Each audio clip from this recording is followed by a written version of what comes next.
ان احنا زي ما قلنا الانسان صناعة الله، فالله هو صانعه، وصنعة تقف امام مهندسها الذي صنعها كل يوم 5 مرات.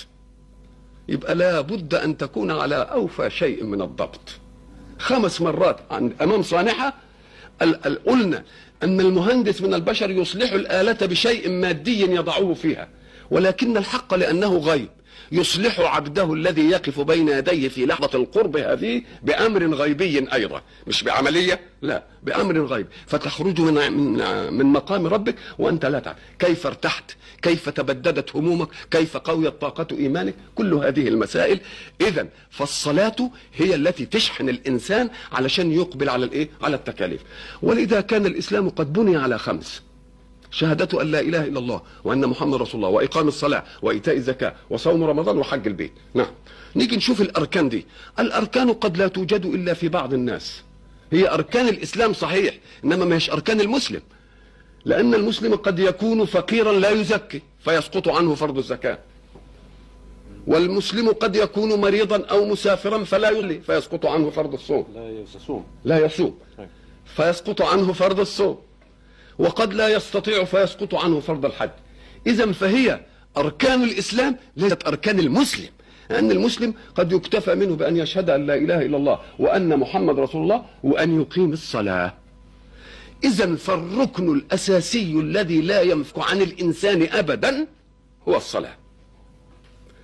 ما دامت الصلاة لا تنفك عن الإنسان أبدا، قال لك ومع ذلك كونها لا تنفك عن الإنسان حتى وهو في الحرج وهو مريض لا يستطيع أن يجلس، يقول لك يخطر أعمال الصلاة على قلبه.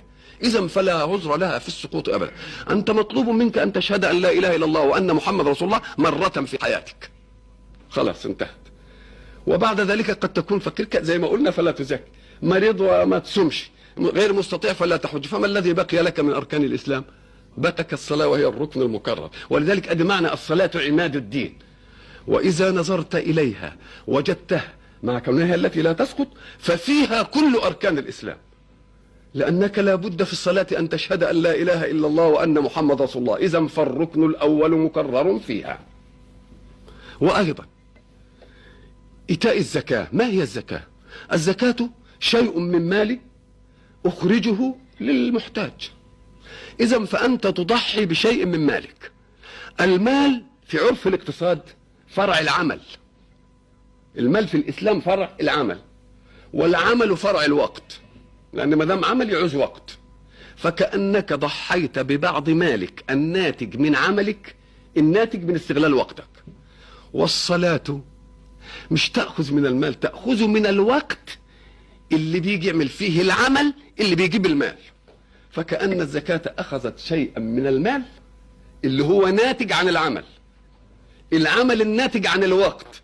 الصلاة خدت من الوقت نفسه، من الأساس الأصيل. إذا لما يجي الواحد ياخد من 24 ساعة ساعة للصلاة، يبقى اقتطع جزءا من الوقت وجعله للصلاة، كما يقتطع جزء من المال. فإذا فالزكاة اقتطاع جزء من المال، والمال ناشئ عن العمل، والعمل عايز وقت. لا، الصلاة بتقتطع من الوقت الأساسي، يبقى فيها زكاة بأهم من المال.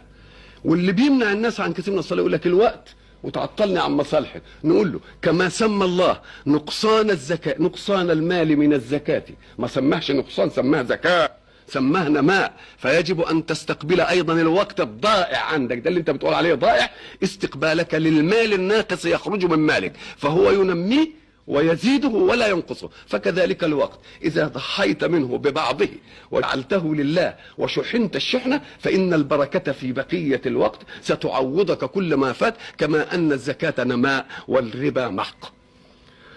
وأيضا ففيها صوم، لأن ما هو الصوم؟ الامساك عن شهوتي البطن والفرج نهار رمضان. لا، انا في الصلاه امسك عن شهوتي البطن والفرج وعن الحركه وعن الكلام وعن وعن وعن وعن الله. اذا ففيها لون من الصيام متعلقاته في المنع اوسع من متعلقات الايه؟